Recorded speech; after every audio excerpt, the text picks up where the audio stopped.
Trending Stars.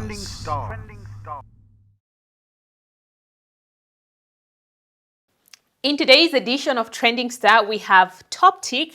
Amene yuyu ndi mutchule kuti the Nchisi boy. Kuoneka ngati kunchisiku kuli luso ndithu kumene kukofunika I think timatilireko tisokoloseso ena sichoncho kodi. Luso liliko tulambirimbiri. Kuli luso sugatejo luso irosimbaso. Okay. Luso liliko. Nde mwina tingoyamba kuti kodi dzina lako lenileni ndi ndani? Dzina langa ndine Isaac Banda. Nde Toptic anabwera bwanji? Toptic of course anachokera patali. Mano mwina zikhozo tijera nthawi komano anthu angodziwa kuti Toptic ni Toptic. Okay, Toptic ndi Toptic. Ikuoneka kuti iyi ndi nkhani yokuti kufunika mwina wanawa kuti timvetsetse bwinobwino. Okay? Alright, nde mwina tangotuza zokuti kuimbaku unayamba bwanji? Inetu kuimba namba 2018 and ineyo ndi munthu mmodzi amene ndimakonda nyimbo zayimala.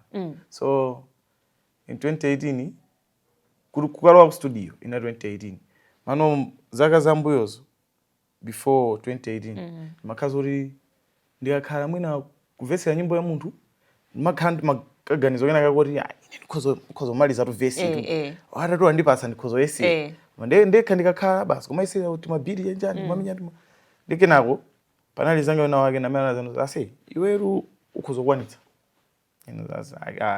singakwanitsi mene kumaphira ku studio ndikamaona maiki apa ndenzimona producer apa azikuza kuti bwereza muli chigulu singakwanitsi tinayesabe choncho kena kunapeza kuti anandikakamisabe kupita ku studio ukayimba producer sokudapa iwe wabwera liti kuno kuchisi ndonena kalekale ndabadwira konkuno ndakwera konkuno so nazapeza kuti ndayimba kanyimbo kaja anthu kukakonda ndikena kunaza khala ndi confidence kuti think ineyo nditha kupanga zimenezi nditha kuphulisa hili.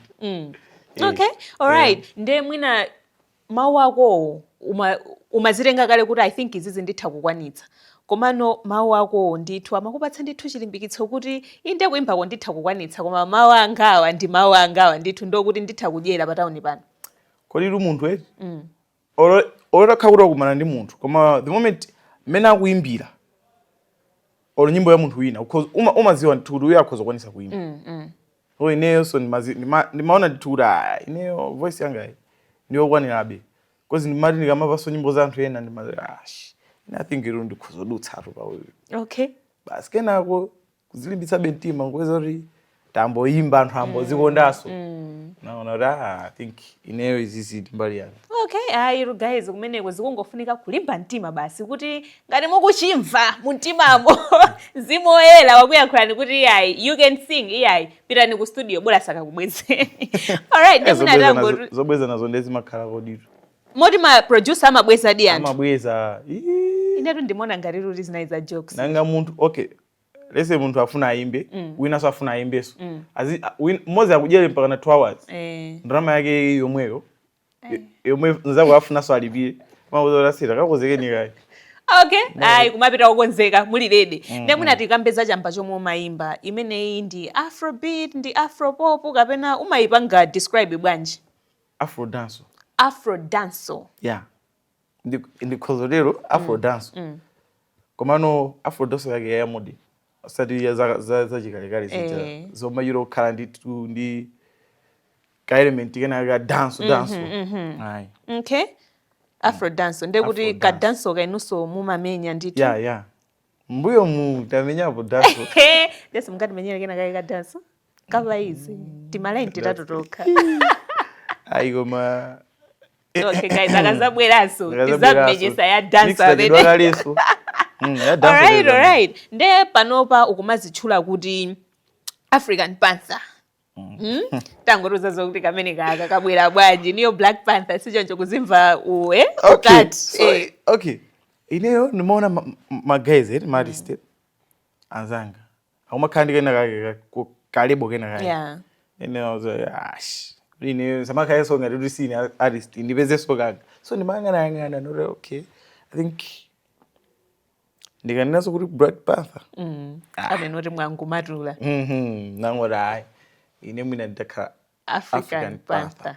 komano ndi chimene chikuvuta kuti ndiyike mu nyimbo zikumaza khala ngati zikumaza fika ngati African Butter. African Butter, African Butter.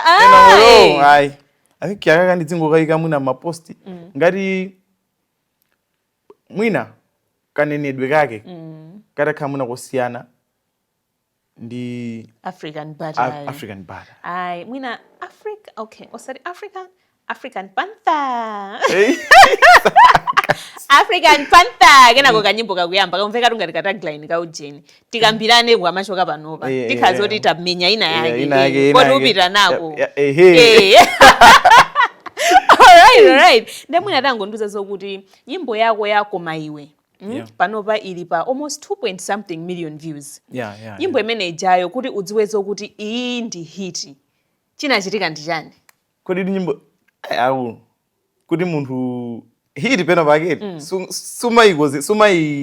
sumaitenga kuti ikhala hit zimaonera yachitika because ineyo ndi manager wanga tinambokambirana kuti guys tiwoneka tagona papa ndi titulutse nyimbo ndi tisanatulutse nanazoti tisanatulutse nyimboyo ndiona ngati kuti anthu kuti aonebe kuti tili active atengi tingovunga kena kake pa nyimbo zimene tinaganiza kuti tizitulutsezo ndinapeza kuti naganiza kuti bwanji tiyese kuvunga ka clip ka nyimbo iyi ataisira napanga maliriki ngoyesera kuwaponya in 24 hours inandipasa shoko in 24 hours napeza kuti ma views pa TikTok paja 30,000. Okay. 30,000 I think ikuzokhala hit pamene madzati 2 days ndikuti maposti anthu ma challenge ayambapo ende panopa ndikazirolera zonse panopa thamangira 150 chakuti 1,000 maposti. So that's why naona kuti iyi ikuzokhala nyimbo yabo muzaso manager wanga titete jambo lenika iyi jambo le manager kupeza kuti iyi nyimbo yafika. That's why I was like iyi ndi hit basi.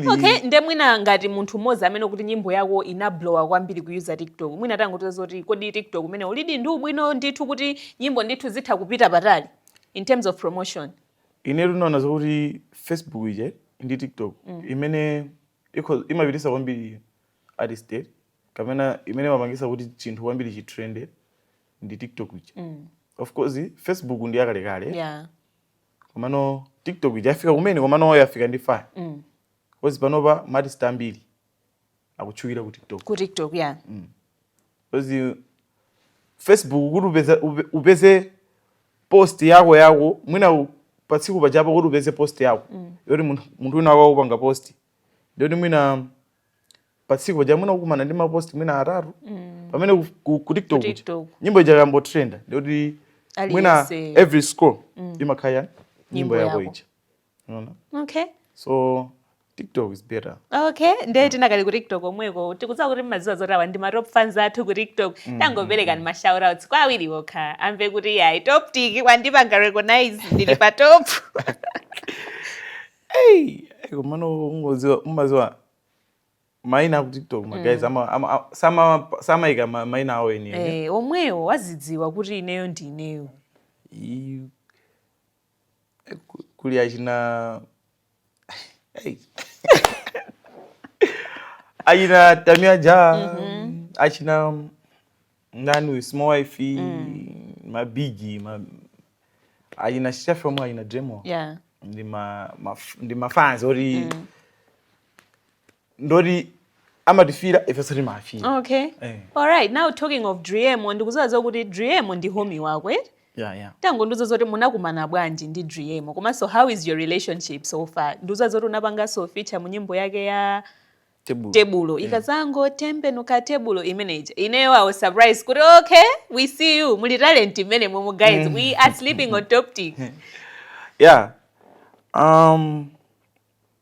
Dremo tinakumana pamene ndinkaimba nyimbo ya chitatu ngati siya chiwiri ngati sindikunama tinakumana studio ina yake jana kunali mazo pakati apo kunachuluka ma medley so napeza kuti tinakomana kumene kuja kutose nkafuna kamenye medley ya producer amene tinakomana kumene kuja anauza kuti after cause inamba ndini ndenda maliza anauza ase tikumane ati okay bobo tinakumana atamaliza zake ase wandisangalatsa njani umatha kuimba na thanks man ndiponso ine mene ndimakufirira inu sinomembekeza kuti tikhoza kukumana kumacheza chonchi so zinayi zabwino naona kuti anauza okay ine ndi crew ina yake I think tizimba limodzi crew namuzaza bobo enalowa crew ija kumaimba basi macheza choncho ra basi kuli tamene akudziwika ndi dzina kuti Smart B. Anali Smart B. Okay, shout out to Smart B. Smart P. Oh, Smart P. Okay. So zinalibe zabwino fikira poti tinaza banga collabo nyimbo ya tebulo ya zatuja nthawi yake yamukwanira kuchuka ya nangoda okay ya nthawi ifeso nthawi yati zafika ya mmene umanana. Okay. All right. Now mwina talking of my producers ku Malawi ndinakupasa shout out kwa TikTokers.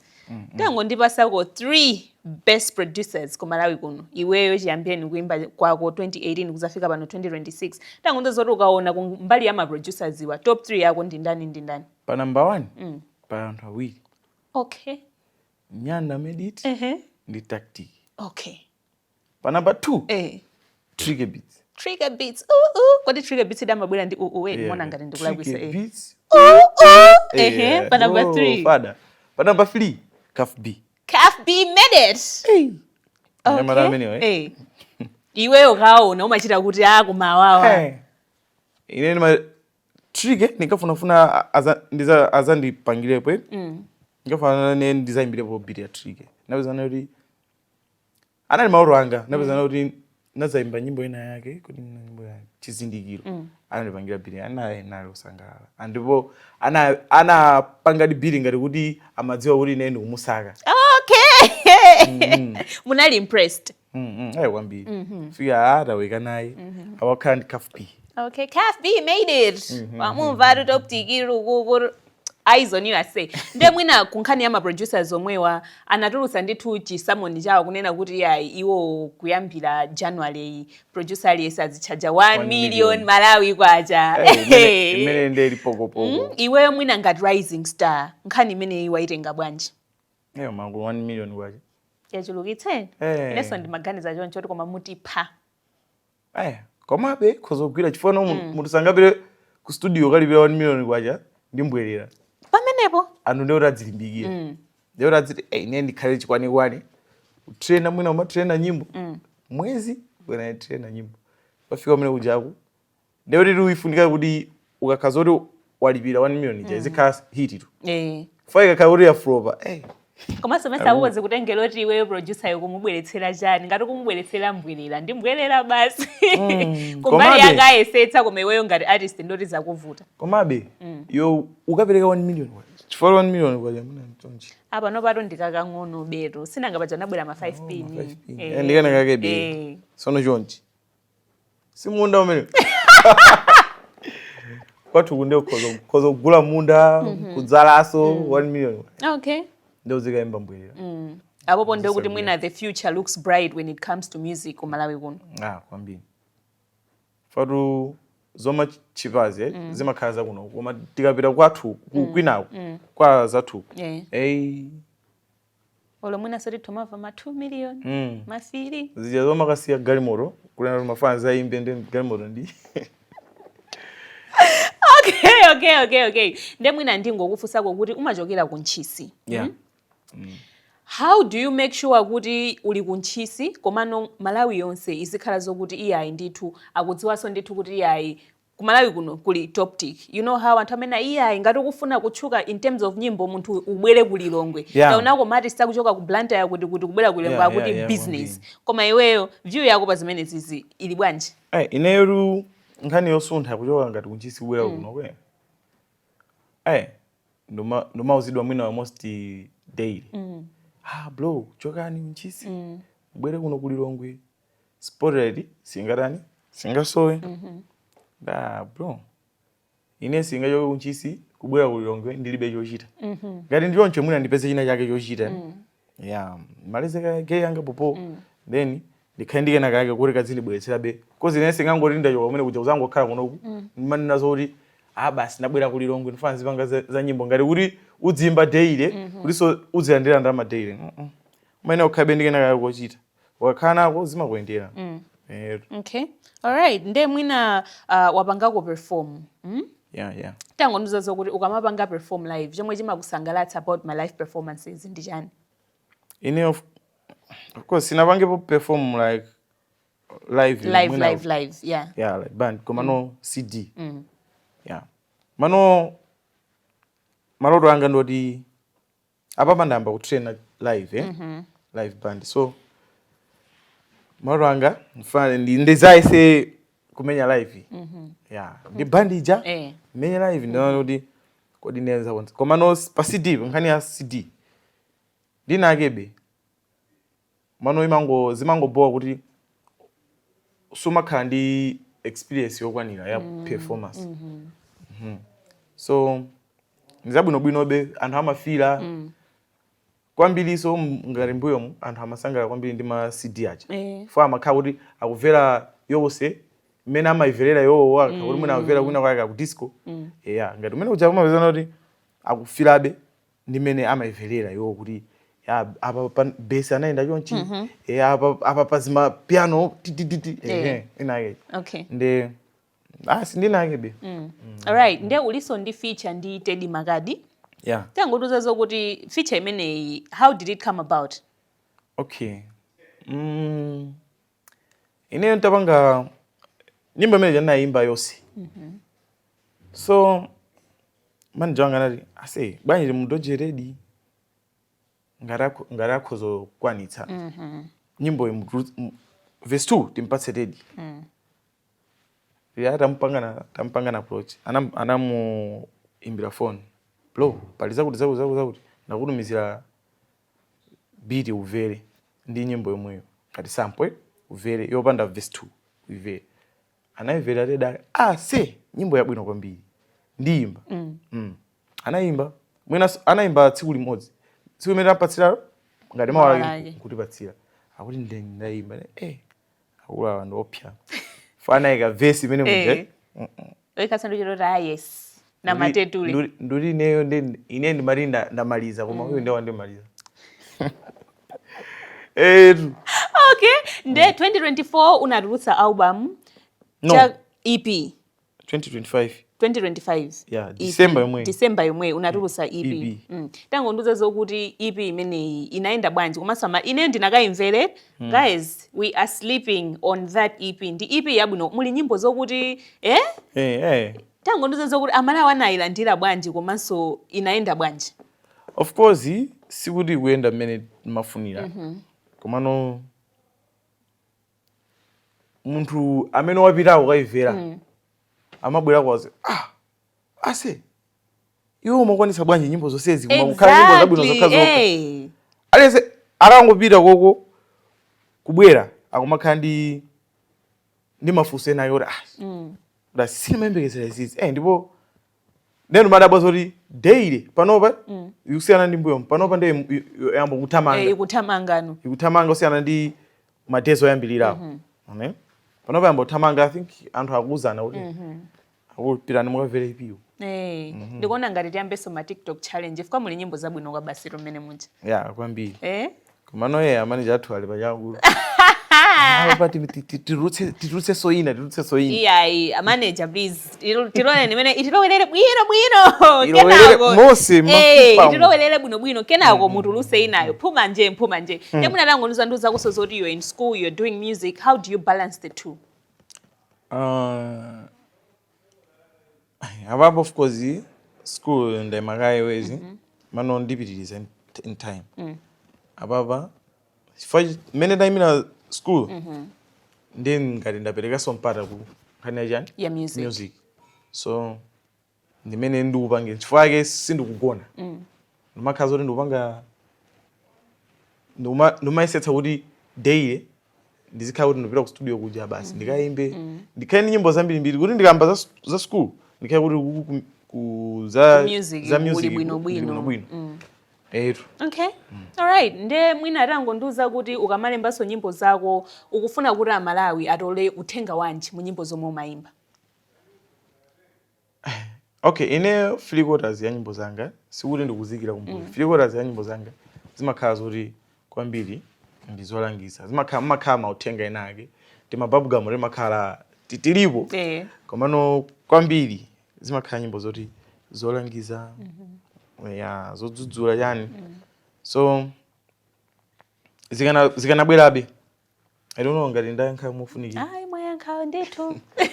Mwayankha bobo zateka. Alright. Nde mwina so as we're going towards the end tangondiuza zokuti ma artist amene umafuna kuti adzapangako nawo collaborate ku Malawi kuno ndi ndani. Undipase 5. Top 5. Woyamba. Olo atanena zokuti dziko lonse. Ineyo yambe Namadingo. Namadingo nde ndakhala ndikumutchula ndipo ndakhala ndikumufuna. Uzampeza. Ndizampeza. Kodi lu ndi yonchi. Step by step. Yeah. Oyamba ndi Namadingo. So 2 Eli Njuchi. Yeah. Ma Blacks. Skefa. Ndi timu yachina Kyoke. Timu imeneja imandiwaza. Gwamba, Charisma. Yeah. Kasquad kawo mene kalili muja. Okay.